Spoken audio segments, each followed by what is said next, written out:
देव्याः कवचम्। ॐ नमश्चण्डिकायै। मार्कण्डेय उवाच यद्गुह्यं परमं लोके सर्वरक्षाकरं नृणां यन्न कस्यचिदाख्यातं तन्मे ब्रूहि पितामह। ब्रह्मोवाच अस्ति गुह्यतमं विप्र सर्वभूतोपकारकम् देव्यास्तु कवचं पुण्यं तच्छृणुष्व महामुने। प्रथमं शैलपुत्री च द्वितीयं ब्रह्मचारिणी तृतीयं चन्द्रघण्टेति कूष्माण्डेति चतुर्थकम् पञ्चमं स्कन्दमातेति षष्ठं कात्यायनीति च सप्तमं कालरात्रीति महागौरीति चाष्टमम् नवमं सिद्धिदात्री च नवदुर्गाः प्रकीर्तिताः। उक्तान्येतानि नामानि ब्रह्मणैव महात्मना अग्निना दह्यमानस्तु शत्रुमध्ये गतो रणे। विषमे दुर्गमे चैव भयार्ताः शरणं गताः न तेषां जायते किञ्चिदशुभं रणसङ्कटे। नापदं तस्य पश्यामि शोकदुःखभयं न हि यैस्तु भक्त्या स्मृता नूनं तेषां वृद्धिः प्रजायते।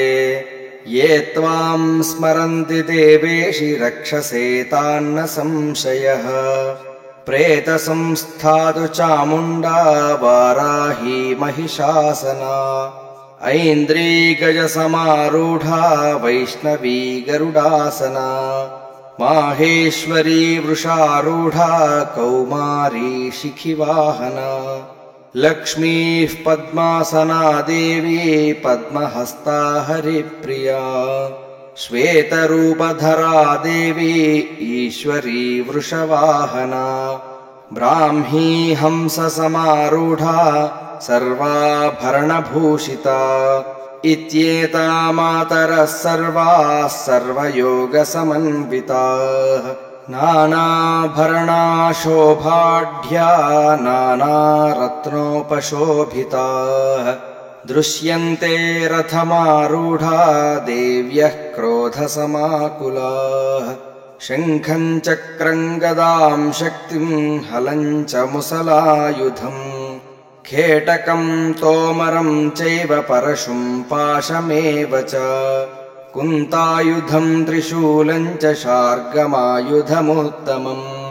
दैत्यानां देहनाशाय भक्तानामभयाय च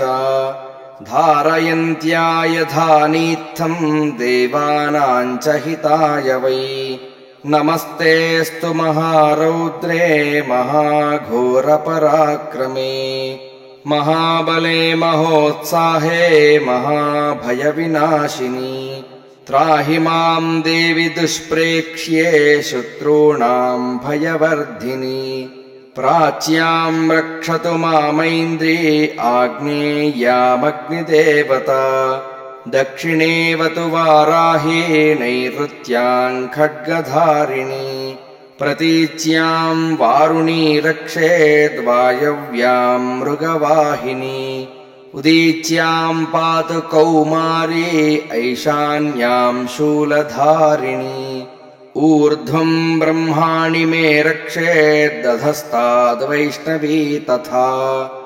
एवं दशदिशो रक्षेच्चामुण्डा शववाहना जया मे चाग्रतः पातु विजया पातु पृष्ठतः अजिता वामपार्श्वे तु दक्षिणे चापराजिता शिखामुद्योतिनी रक्षेदुमा मूर्ध्निव्यवस्थिता मालाधरी ललाटे च भ्रुवौ रक्षेद्यशस्विनी त्रिनेत्रा च भ्रुवोर्मध्ये यमघण्टा च नासिके शङ्खिनी चक्षुषोर्मध्ये श्रोत्रयोद्वारवासिनी कपोलौ कालिका रक्षेत् कर्णमूले तु शाङ्करी नासिकायां सुगन्धा च उत्तरोष्ठे च चर्चिका अधरे चामृतकला जिह्वायां च सरस्वती दन्तान् रक्षतु कौमारी कण्ठदेशे तु चण्डिका घण्टिकां चित्रघण्टा च महामाया च तालुके कामाक्षी चिबुकं रक्षेद्वाचं मे सर्वमङ्गला ग्रीवायां भद्रकाली च पृष्ठवंशे धनुर्धरी नीलग्रीवा बहिः कण्ठे नलिकां नलकूबरी स्कन्धयोः खड्गिनी रक्षेद्बाहू मे वज्रधारिणी हस्तयोर्दण्डिनी रक्षेदम्बिका चाङ्गुलीषु च नखाञ्छूलेश्वरी रक्षेत्कुक्षौ रक्षेत्कुलेश्वरी स्तनौ रक्षेन्महादेवी मनः शोकविनाशिनी हृदये ललिता देवी उदरे शूलधारिणी नाभौ च कामिनी रक्षेद्गुह्यं गुह्येश्वरी तथा पूतना कामिका मेढ्रं गुदे महिषवाहिनी कट्यां भगवती रक्षेज्जानुनी विन्ध्यवासिनी जङ्घे महाबले रक्षेत् सर्वकामप्रदायिनी गुल्फयोर्नारसिंही च पादपृष्ठे तु तैजसी पादाङ्गुलीषु श्रीरक्षेत् पादाधस्तलवासिनी नखान्दंष्ट्राकराळी च केशांश्चैवोर्ध्वकेशिनी रोमकूपेषु कौबेरी त्वचं वागीश्वरी तथा रक्तमज्जावसामांसान्यस्थिमेदांसि पार्वती अन्त्राणि कालरात्रिश्च पित्तं च मुकुटेश्वरी पद्मावती पद्मकोशे कफे चूडामणिस्तथा ज्वालामुखी नखज्वालामभेद्या सर्वसन्धिषु शुक्रं ब्रह्माणि मे रक्षेच्छायां छत्रेश्वरी तथा अहङ्कारं मनोबुद्धिं रक्षेन्मे धर्मधारिणी प्राणापानौ तथा व्यानमुदानं च समानकम् वज्रहस्ता च मे रक्षेत् प्राणं कल्याणशोभना रसे रूपे च गन्धे च शब्दे स्पर्शे च योगिनी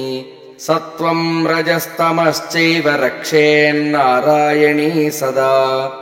आयु रक्षतु वाराही धर्मं रक्षतु वैष्णवी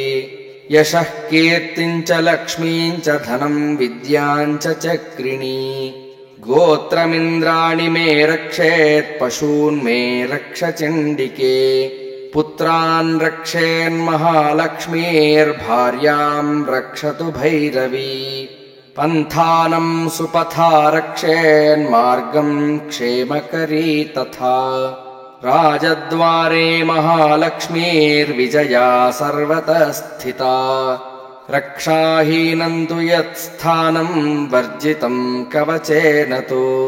तत्सर्वं रक्ष मे देवि जयन्ती पापनाशिनी पदमेकन्न गच्छेत्तु यदीच्छेच्छुभमात्मनः कवचेनावृतो नित्यं यत्र यत्रैव गच्छति तत्र तत्रार्धलाभश्च विजया सर्वकामिकः यं यं चिन्तयते कामं तं तं प्राप्नोति निश्चितम् परमैश्वर्यमतुलं प्राप्स्यते भूतले पुमान् निर्भयो जायते मर्त्यः सङ्ग्रामेष्वपराजितः त्रैलोक्ये तु भवेत् पूज्यः कवचेनावृतः पुमान् इदं तु देव्याः कवचं देवानामपि दुर्लभम् यः पठेत् प्रयतो नित्यं त्रिसन्ध्यं श्रद्धयान्वितः दैवी कला भवेत्तस्य त्रैलोक्येष्वपराजितः जीवेद्वर्षशतं साग्रमपमृत्युविवर्जितः नश्यन्ति व्याधयः सर्वे लूता विस्फोटकादयः स्थावरं जङ्गमं चैव कृत्रिमं चापि यद्विषम् अभिचाराणि सर्वाणि मन्त्रयन्त्राणि भूतले भूचराः केचराश्चैव जलजाश्चोपदेशिकाः सहजा कुलजा माला ढाकिनी शाकिनी तथा अन्तरिक्षचरा घोरा डाकिन्यश्च महाबलाः ग्रहभूतपिशाचाश्च यक्षगन्धर्वराक्षसाः ब्रह्मराक्षसवेतालाः कूष्माण्डा भैरवादयः नश्यन्ति दर्शनात्तस्य कवचे हृदि संस्थिते मानोन्नतिर्भवेद्राज्ञस्तेजो वृद्धिकरं परम् यशसा वर्धते सोऽपि कीर्तिमण्डितभूतले जपेत्सप्तशतीं चण्डीं कृत्वा तु कवचं पुरा यावद्भूमण्डलं धत्ते सशैलवनकाननम् तावत्तिष्ठति मेदिन्यां सन्ततिः पुत्रपौत्रिकी देहान्ते परमं स्थानं यत्सुरैरपि दुर्लभम् प्राप्नोति पुरुषो नित्यं महामाया प्रसादतः लभते परमं रूपं शिवेन सह मोदते। ओ